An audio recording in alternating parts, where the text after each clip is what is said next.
60 años peleando con unas guerrillas comunistas y después de miles de muertes, de billones de pesos gastados, de continuo y progresivo desgaste de la nación y de sus instituciones, nos llega el año 2011 todavía lidiando con el mismo problema. No hemos podido acabar con la guerrilla. En mi humilde criterio trato de analizar qué es lo que sucede, por qué no hemos podido hacerlo, cuáles son los factores políticos, militares o sociales que nos impiden darle de una vez por todas fin a una trágica historia que ha sido capaz de ponernos 30 años por debajo de otros países. Muchos dicen que la guerra en Colombia no se va a acabar mientras exista la desigualdad social, una tesis que considero absolutamente absurda y falsa, porque desigualdad social hay en todo el mundo, inclusive en países desarrollados, pero no ha sido esto motivo para que en cada país donde existan diferencias sociales se acentúe una guerrilla comunista. Tal vez influya en la violencia, sí, tal vez propicie delincuencia común y organizada, sí, pero una guerrilla como la que tenemos en Colombia es una cosa muy distinta. Entonces, ¿por qué en otros países de Latinoamérica sí han conseguido darle fin a esa ola subversiva venida de Cuba en los años 60 y 70 y nosotros no hemos podido? Me quedé muy inquieto cuando escuché de boca de un militar extranjero decir: ustedes tienen guerrilla porque quieren tener guerrilla, pero es cuestión no de años, sino de meses para erradicarlos, si realmente quisieran erradicarlos.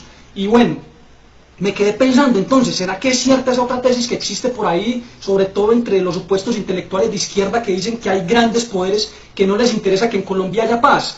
Concluí que también se trata de un absurdo porque aquí no tenemos grandes multinacionales privadas que se estén lucrando por vendernos armamento a uno u otro bando. Aquí todavía combatimos con fusiles hechos en Colombia, manufacturados en una empresa estatal, o sea, no hay negocio, porque la guerra sigue siendo costosa para todos los actores. Entonces, ¿qué sucede en Colombia? Sucede que militarmente tal vez hemos aprendido a combatir la subversión, pero políticamente, socialmente, no hemos hecho lo suficiente para erradicarlos, porque simplemente no todas las instituciones y no todos los sectores del país han tenido el firme propósito de erradicarlos. Por supuesto no hablo de las mayorías, pero hay una intocable minoría que han hecho hasta lo imposible porque el problema se mantenga. Paradójicamente esa minoría que dice luchar por la paz es la que mantiene latente la guerra en nuestro país. Entonces, no hemos hecho lo suficiente políticamente, porque podemos decir también que es la misma clase política la responsable de que la división de poderes en Colombia no sea hoy una garantía de democracia, sino más bien un mecanismo que fragmenta el fin único del Estado, que es garantizar la justicia, la libertad y el orden, el bien común de sus ciudadanos. En otras palabras, el Ejecutivo, el Legislativo y el Judicial deberían ser tres caminos distintos que llevan a un solo y único sitio. Pero aquí tenemos tres caminos que van cada uno por su lado y cada uno a donde se le antoja o a donde le conviene. Y esa es la situación que pone en duda las instituciones, su propósito y su legitimidad. Porque si las instituciones que tenemos no tienen como máxima prioridad defender los intereses nacionales y a su población civil de bien, entonces ahí sí el Estado está fallando, para ser el enemigo, y ahí sí hay un motivo para una insurrección o para la subversión. No debería estar hablando yo de estas cosas, pues he sido siempre un férreo defensor de la institucionalidad y del Estado como tal, pero a esto nos empujan cuando una de las más importantes instituciones de la patria es infiltrada y se vuelven los intocables y se vuelven los infalibles ante la complicidad y el silencio de una clase política acomodada y mañosa. Cuando vemos cómo se corrompe una institución y nosotros como pueblo democráticamente no podemos hacer absolutamente nada porque resulta que ellos ostentan un cargo que no es de elección popular, sino que es de elección a dedo. ¿Y qué dedo, señores? Solo en un país como en Colombia pueden darse los casos más absurdos e incoherentes de toda la historia de las guerras mundiales, donde una nación bajo amenaza terrorista, teniendo a un enemigo público número uno, usa sus instituciones para perseguir a un enemigo y usa sus instituciones para proteger y liberar a ese mismo enemigo cuando es tomado preso. Porque, señores, eso es lo que literalmente está sucediendo en Colombia con la Corte Suprema de Justicia. Están liberando terroristas, y no solo terroristas, a narcotraficantes, a delincuentes y a todo aquel que haya cometido un acto atroz. Tiene el beneficio de la justicia colombiana, siempre corrupta, siempre ineficaz para el resto de los colombianos de Aruana.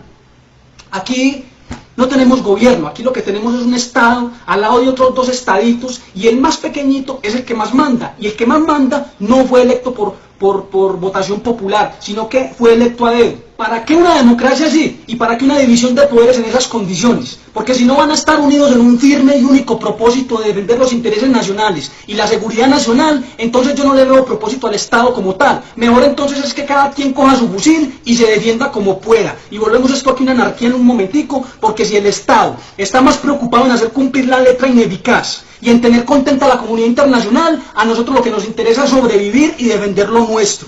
Muchas personas han destacado del presidente Álvaro Uribe la capacidad que tuvo de enfrentar la ilegalidad y el terrorismo sin restringir un solo derecho civil, sin haber declarado el estado de sitio o el estado de conmoción interior, sin restringir una sola libertad civil, hizo lo que hizo, que fue mucho, pero que hoy vemos que no fue suficiente. Y no fue suficiente no porque no quisiera, sino porque es que no dejan. Porque es que en Colombia tenemos el mal hábito de querer quedar bien con todo el mundo, de querer ser la tacita de plata de Latinoamérica, cuando aquí lo que se nos sirve todos los días es aguapanela cruda.